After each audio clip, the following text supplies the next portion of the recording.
Bien, vamos a seguir conversando, Alicia, pero a esta hora vamos a tomar contacto con Paulina Astroza, abogada experta en Derecho Internacional y con una expertise especial en Europa. Paulina, muchísimas gracias por este contacto. Muy buenas tardes.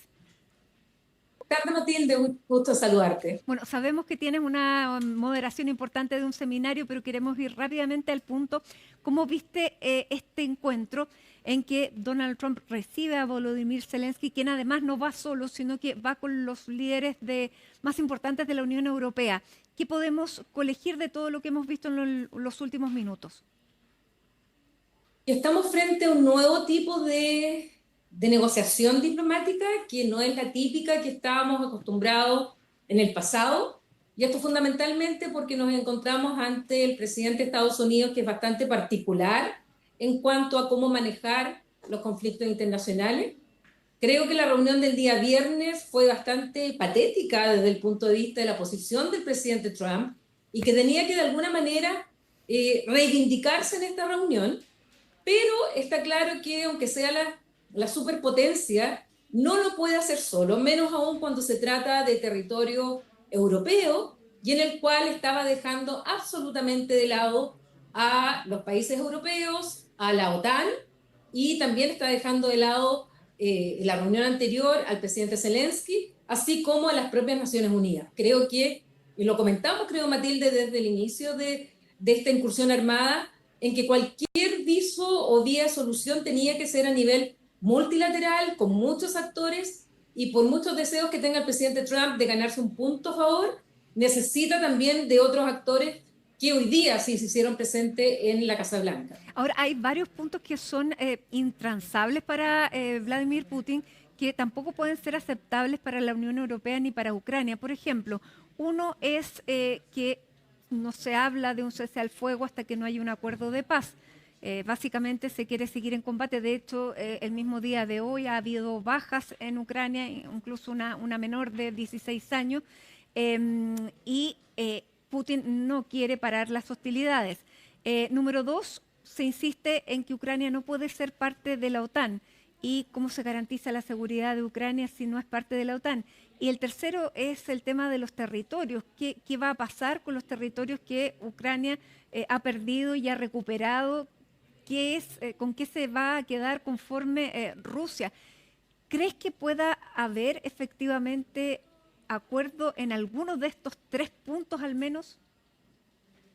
Yo te agregaría un cuarto que es muy importante y que los europeos, en especial tanto Volodymyr Zelensky como el presidente Macron, insistieron mucho y que a veces lo olvidamos, y que es el tema de las adopciones ilegales También. de niños y niñas ucranianas. Ese es un punto súper importante porque recordemos que Vladimir Putin, junto con la que podríamos denominar la defensora de la niñez de Rusia, ambos están con mandato de arresto internacional por parte de la Corte Penal Internacional, justamente por estos crímenes que se califican crímenes de guerra.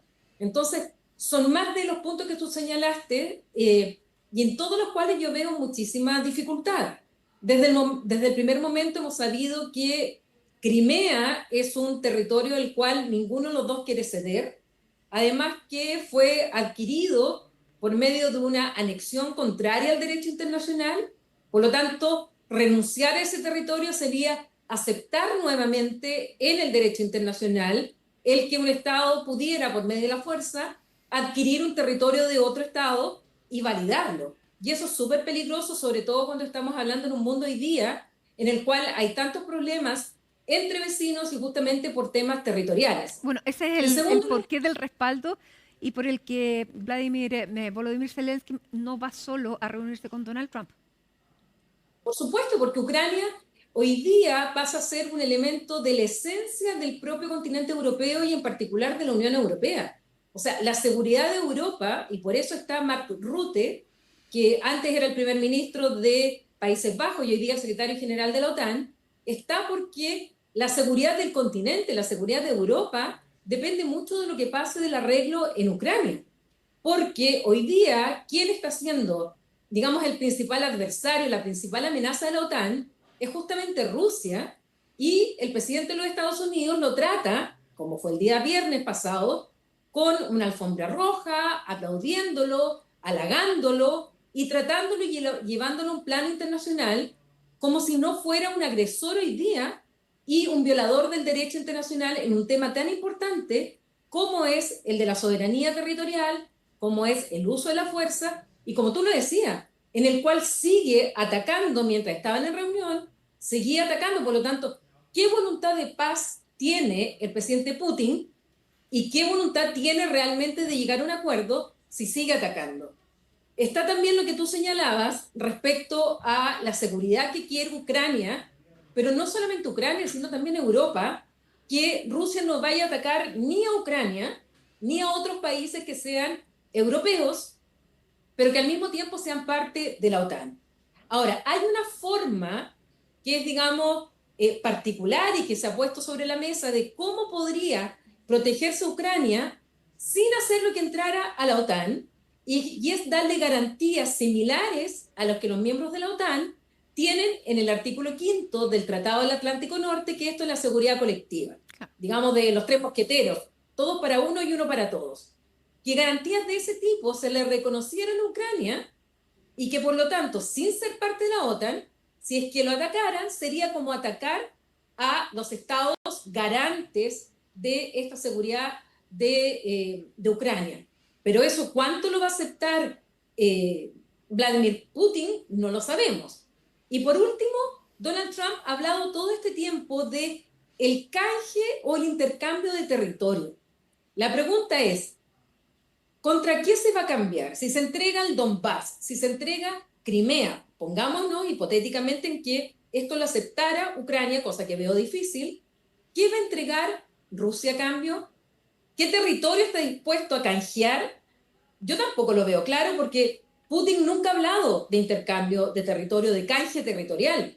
Quien ha hablado de eso ha sido Trump, porque Trump lo que quiere es un acuerdo a toda costa para ganarse un punto político, tal como ha señalado en las reuniones de hoy día, que según él ha resuelto la guerra en 6 casos y que este le ha sido mucho más difícil, pero él quiere ganarse el punto de ser finalmente aquel que llega a este acuerdo, cosa que yo veo bastante difícil por lo que hemos conversado. Bueno, de hecho pone en manos de Volodymyr Zelensky la posibilidad de terminar o no con esta guerra, porque le dice, bueno, usted es el que tiene la potestad de aceptar ceder el territorio a cambio de paz. Y eso nunca ha estado sobre la mesa por la misma constitución ucraniana que impide ceder territorio. Bueno, recordemos que esto partió hace ya bastante tiempo, el 2014, con el Euromaidán, cuando se produce justamente este plebiscito, que fue bastante falso, sin garantías democráticas, en Crimea, y luego pidieron su anexión a la Federación Rusa, por un lado, y por otro lado también lo que pasó con el Donbass, en lo que pasa con Donetsk y Lugansk, que declararon su independencia unilateral de Ucrania. Y eso está prohibido por la constitución ucraniana, efectivamente. Y lo que hizo después, cuando ya había intervenido militarmente Vladimir Putin, lo que hizo fue anexarse tanto Lugansk como Donetsk. Y eso viola el derecho internacional. Por lo tanto, no solamente que se violen normas del derecho nacional de Ucrania, sino que también el derecho internacional, porque desde justamente la actividad a la que voy a estar ahora, se conmemoran los 80 años, vamos a conmemorar los 80 años de la creación de las Naciones Unidas, y lo digo porque el artículo 2, parágrafo 4, establece la prohibición del uso y amenaza del uso de la fuerza en las relaciones internacionales. Y esto implica que la adquisición de territorio por medio de la fuerza está prohibida por el derecho internacional. Y sin embargo, lo que hace el presidente Trump es poner en el agredido, en la víctima, el peso de la resolución del conflicto, entregando Crimea y comprometiéndose a no entrar en la OTAN. Creo que son dos condiciones que son bastante difíciles, si no imposibles de aceptar, por aceptar tanto por Ucrania, por el resto de los países de Europa, pero por otro lado bastante injusto desde el punto de vista del derecho internacional y un pésimo precedente de que se acepte esta forma, porque tal como lo dijo el presidente Boric en una de las intervenciones a nivel internacional cuando apoyó a Ucrania, Hoy día puede ser Ucrania, pero mañana puede ser otro Estado, y el argumento que se puede utilizar puede ser perfectamente el mismo que está utilizando hoy día el presidente Putin, avalado por el presidente Trump. Ahora, en la jornada de hoy, Paulina, lo que se ve es a un Donald Trump que recibe en su casa, en la Casa Blanca, a Volodymyr Zelensky en un tono bastante más amistoso que la última vez que se reunieron en febrero pasado, en que básicamente prácticamente lo terminaron sacando de la Casa Blanca. Y recibe también a estos líderes europeos que son los líderes de los países más fuertes económicamente y militarmente. Y los líderes le agradecen el compromiso de Estados Unidos con la seguridad de Ucrania.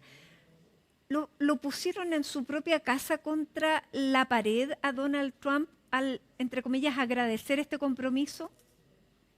Por supuesto, este lenguaje diplomático, esto era cosa de ver las caras, digamos que no había mucha amistad, pese a que Donald Trump todo el rato estuvo diciendo que era amigo de todos. Sin embargo, no se acordaba, no sabía quién era el primer ministro de Finlandia, Alex Stubb, donde a todos les dijo que eran amigos, pese a que eran todos amigos. La verdad es que las caras no eran muy amistosas, sobre todo la de Emmanuel Macron, pero les dicen ellos diplomáticamente gracias porque está comprometiéndose. Y ojo, lo que pide la Unión Europea, y esto fue una discusión que hubo en resoluciones que se dictaron hace poco, una que se aprobó en la Asamblea General de las Naciones Unidas con el voto de Chile a favor, y la otra que se aprobó en el Consejo de Seguridad con la abstención de los países europeos, porque lo que los países europeos exigen es que haya una paz justa y durable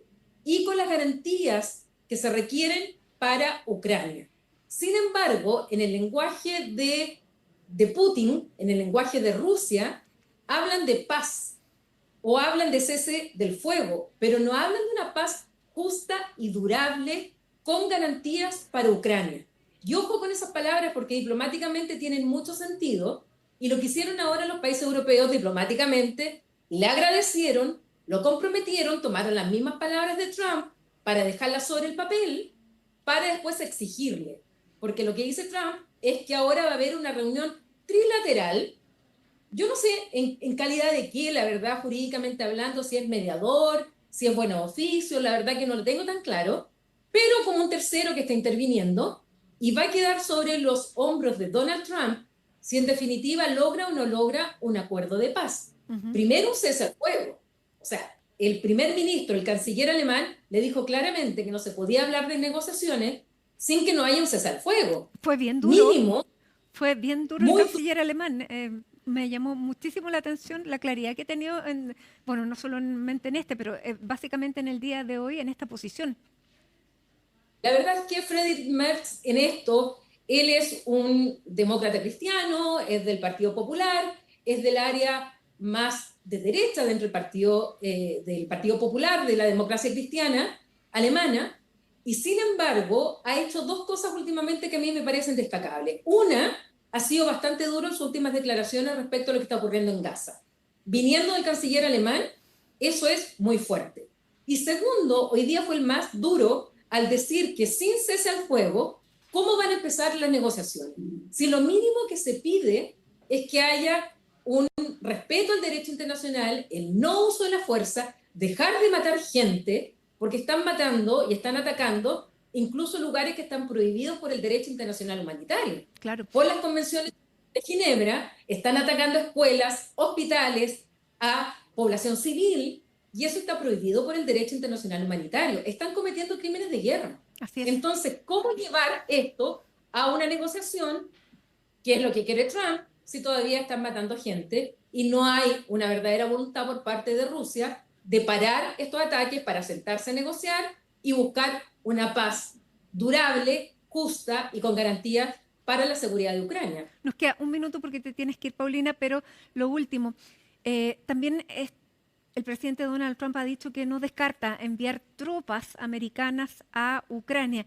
Y eso sí que ya es como lo último que podría haber hecho Estados Unidos, porque él en sus compromisos de campaña dijo que no se iba a involucrar en otras guerras llevando soldados norteamericanos digamos, al exterior.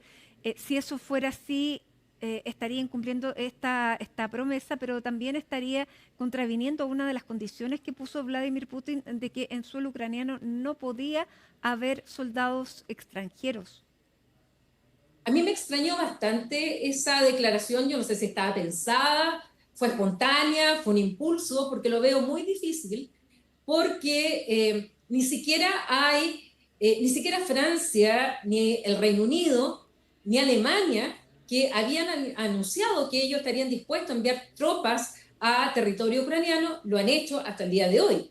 Porque obviamente si cualquiera de los ataques se ven enfrentados a soldados de Rusia, eso significa que terminan atacando a soldados que son parte de la OTAN, inmediatamente viene el artículo quinto, esta seguridad de defensa colectiva y el conflicto escala. Y lo que se quiere hacer es que el conflicto no escale, sino que justamente se produzca una desescalada del conflicto. Ujú. Por lo tanto, yo veo muy difícil que soldados estadounidenses vayan a territorio ucraniano a defender ¿a quién?